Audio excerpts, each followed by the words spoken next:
Happy season finale. We're gonna make the meal that keeps on giving, which is soy sauce chicken. It also happens to be very simple. And by simple, I mean all you need is this Chinese marinade, some chicken, and like 30 minutes. You can use any kind of chicken that you want to for this. I'm gonna use chicken legs today, but a lot of times we use chicken wings. You can use chicken thighs. I'm sure you can use chicken breast too if you want to, but start by lightly browning your chicken. I'm actually only browning the chicken legs because I wanna make sure it's cooked all the way through. If it were chicken wings or chicken thighs, like little smaller pieces, then I would just throw it in with the sauce. When the chicken's lightly browned, you can add in your marinade. I'm gonna use like half the bottle, and then I'll use a 2-to-1 or 3-to-1 ratio, maybe 2.5-to-1 ratio, depends on how salty you want it, of adding water to the marinade. Basically, you wanna make sure that your chicken is all the way covered. Mine isn't, but I'm gonna flip it halfway through to make sure. And then you wait for it to boil, turn it down so it can simmer, and then cover that up for about 30 minutes. And don't forget to start your rice in the meantime.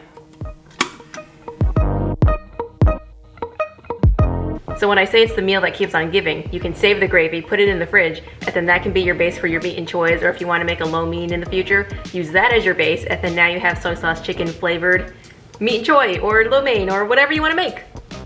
And it also saves forever. You can keep it for like weeks.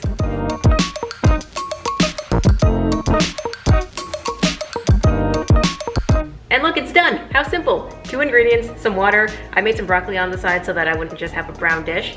We can talk about that another day, but that's it.